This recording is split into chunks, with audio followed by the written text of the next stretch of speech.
بسم الله الرحمن الرحیم. سلام و عرض ادب. محمد سلیمان احمدزایی با یک جلسه جدید خدمت شما دوستا قرار دارم. خب بسم الله الرحمن الرحیم. سگن درس گذشته ما شما چیکار کرده بودیم؟ در درس گذشته ما شما خوانیم که تعریف پروگرام نوتپد چی بود، چطور نوتپد میتونستیم باز کنیم و اینترفیس پروگرام چی بوده. بعدش گفتیم در ویدیو بعدی باز ما شما از مینوها شروع میکنیم و درس‌ها رو پیش میبریم. خب سگن ما شما مثلا متن نوشتیم، روز گذشته کار کردیم، مثلا چند تا گرامر رو به هم نوشتیم، اینجا مثلا تعریفاشون رو نوشتیم. حالا مثلا کدام وقت نیاز که ما شما چی کنیم؟ ذخیره بکنیم، سیو بکنیم یا اینکه پرینتشون بکنیم. برای ستینگ و تنظیمات از منوی فایل ما شما نیاز داریم. میریم منوی فایل، اولین کاری که میکنیم میریم بر ما سیو بکنه. از چی فهمیده میشه که فایل سیو نیست؟ اینجا سگن زمانی که نوشته میشه ان تایتل به معنی که فایل ما هنوز تایتل نشده، سیو نشده و کدام عنوان نداره. پس منوی فایل ما برای چی میگیم سیو. شارتکتش ما شما گفتیم بیلت ان شارتکتش چی است؟ کنترل اس. و نان بیلت ان شارتکتش چی است؟ آلت اف اس. این هر دوش کار میکنه. زمانی که آمدیم سیو از ما پرسان میکنه که در کجا میخوای ذخیره کنی. بالفرض برش میگیم که دسکتاپ.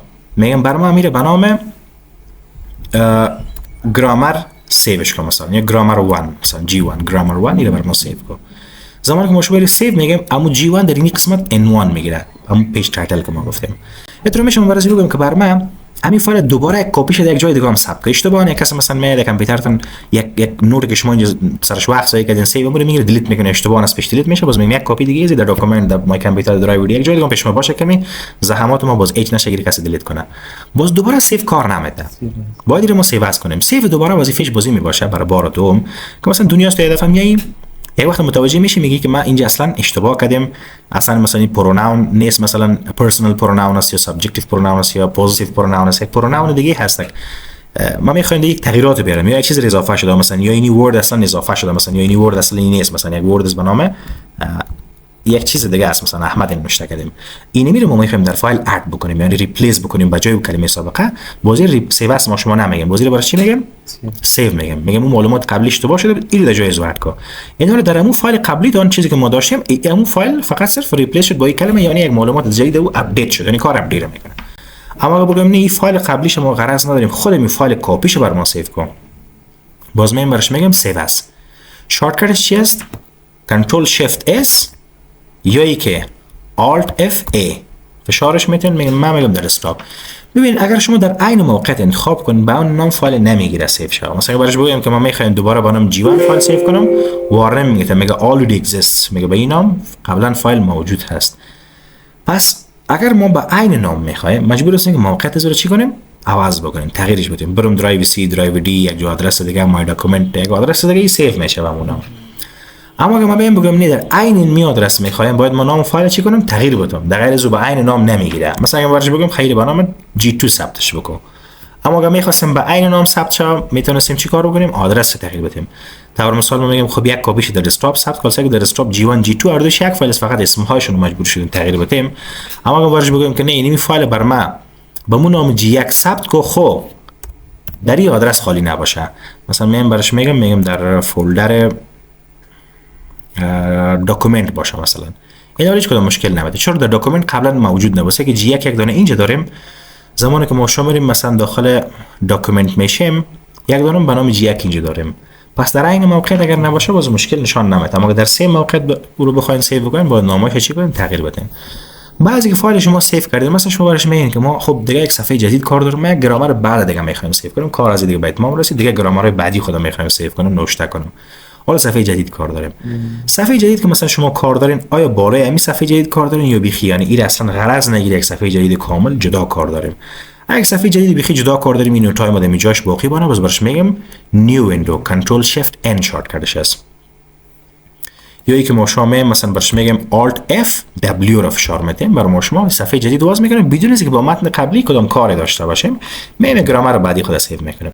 اما اگه برش بگم نه من با جای می صفحه فیلی یک صفحه جدید میخوام، این گرامر رو میخوام دیگه بسته شه و کاری با دیگه ندارم، باز میگم نیو یا کنترل ان یا آلت اف ان فشار میکنیم، صفحه بیخی جدید میشه، قبلی دیگه ریپلیس میشه و از بین مطلب که دیلیت نمیشه چون فایل قبلا سیو شده، در جای صفحه جدید براتون باز میشه. اگه بگم فایل قبلی رو میخوایم باز کنم، خب ما دور منوی فایل میریم، اوپن میریم، میگم یک فایل در داکیومنت داریم مثلا G1 یا کپی اون رو در دسکتاپ داریم با نام G1 G2، اینو برش میگم اوپنش بکنه برای ما. شما اوکی میکنیم فایل باز میشه. کنترل او آلت اف او شارتکتش از یادتون میتونید در دسکتاپ مثلا این فایل ماست دایرکتلی سر فایل دبل کلیک بکنیم دایرکتلی باز میکنه. بعد از اون مشابه چیز دیگه داریم به نام پیج تپ و پرینت. اگر مثلا شما این متن میخواین یک زمان چاپ بکنین، پرینت بکنین دایرکتلی از اینجا، باز معلوم داره قبل از اینکه ما رو پرینت بکنیم اول باید در پیج تپ بریم تنظیم و تدوین سفر انجام بدیم، حاشیه سفر تنظیم بکنیم که جهت های سفر عمودی چاپ شه، افقی چاپ شه، حاشیه های چقدر باید باشه. از این قبل تنظیمات ما در بخش پیج تپ انجام میدیم.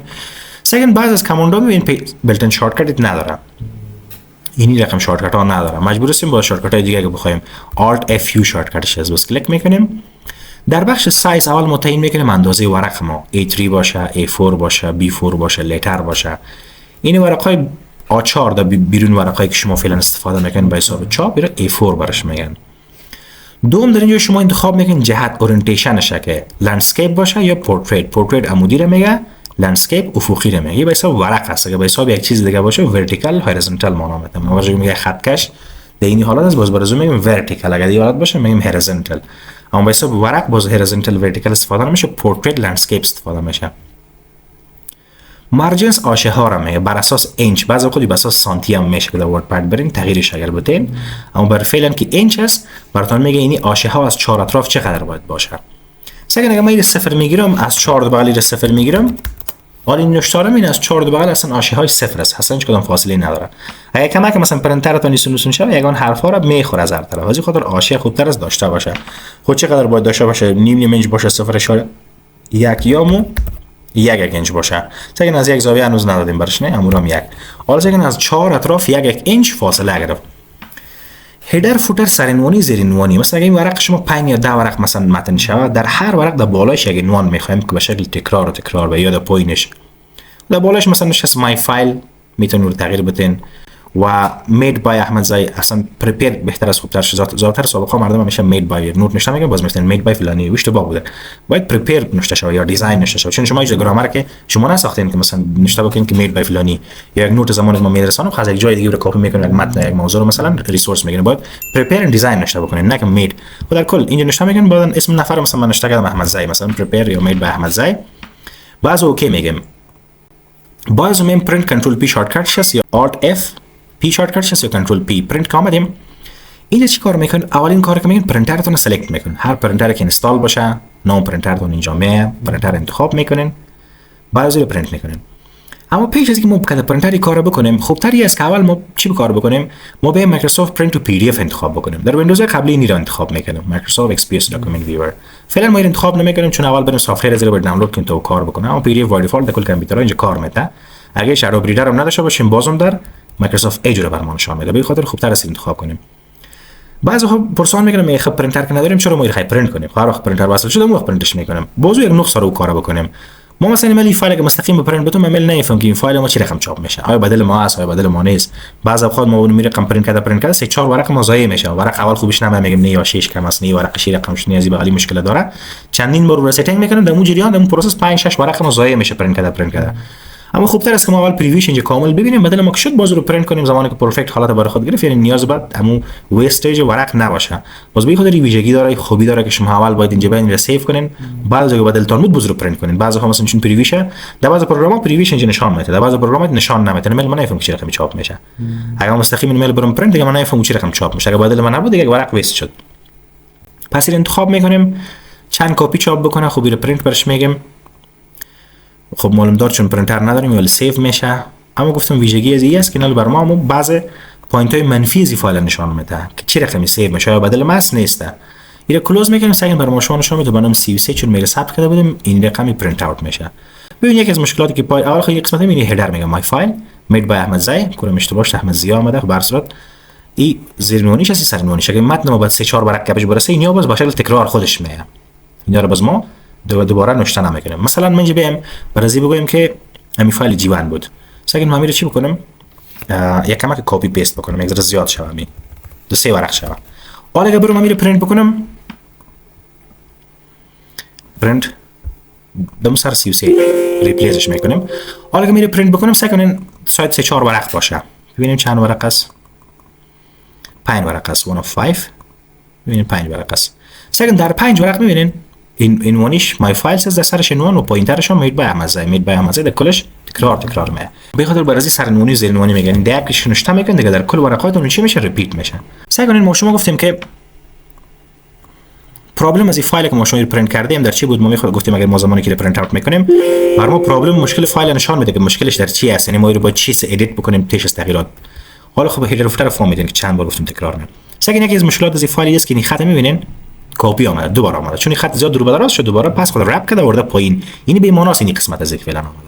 اگر نمیل من نمیره اینجا پریویش نمیدیدم بعد از چاپی متوجه میشدم که یک ورق پاره میکردم در ورق دوم میمونم رسلا میکردم در ورق دوم نمیفهمیدم که چقدر زیر کات بکنم.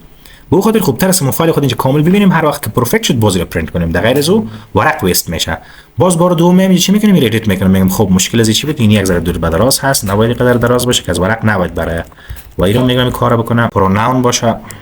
و یک اشتباه دیگه اینجا که نشتا یک انتر میگم کمک فاصله داشته باشه خود رو سیو میگم یعنی اگه پرینت میگم اگر حالت پرفکت بر خودش گرفته بود بعدا اونو هر وقت پرینتر رو وصل کردین بازگار به اون پرینت میکنین. حالا اگه چک میکنیم میشه این ورق اینا تقریبا خوب حالا بازم پرابلم داره میبینین یعنی قدر از باز اینجا اومده. یعنی لو ما شما باز هر بار میتو کورکورانای رو پرینت بکنیم مطلب یک ورق دیگه ویست کرده میریم به خاطر که بدل ما نمیینه میگم نه کمک دیگه ما به دل از اینجا چیز بکنم که دم یک ورق چه شو جای شو از یک ورق فرم مثلا نبره یا سیو میگم باز و پرینت. خب این حال فایل ما سعی کنین بعد از 3 4 5 ترای کردیم نه این حال دو حالتی که می‌خواستیم پرینت شد. بازم یک اینجا می‌بینید یک اسپیس فاصله اضافی مثلا بین ورب و بین خط بالا اگه اینتر است اون فاصله اینجا نیست. ما برام دفعه می‌خوایم که کامل اما حالت پرفکت بر خودش بگیره. و تو اسپیل پروناون این رقم باید شد. این حال فایل ما شما نو دو حالت را گرفت که ما میتونیم رو پرینت بکنیم. اما این کار برای ورق میگیریم فعلا کم از کم 5 ورق ما شما ویست شده بود. هر بار پرینت میکردیم سعی میکردیم خود چطور اومد نه خراب اومد چطور اومد نه خراب اومد. یعنی مثلا اون حالتی که داره که میتونیم پرینتش بکنیم ببین هیچ مشکل نداره پرابلم نداره. بعد از اون هر وقت پرینتر رو وصل کردیم از اینجا باز دایرکتلی پرینت میکنیم. پس این پریویو به این خاطر مهم هست که اگر ما قبل از چاپی ندیده پرینت بکنیم در خط با بعضی مشکلات ها سر میخوریم. بعد از چی داریم بعد از منوی فایل ما شما یک چیز داریم به نام اگزیت که از پروگرام ما رو خارج میسازه. شما از اینجا میتونید اگزیت بکنین از اینجا میتونید کلوز بکنین اینجا کلیک راست کنین کلوز اینجا میتونید کلوز بکنین اینجا کلیک راست میتونید کلوز.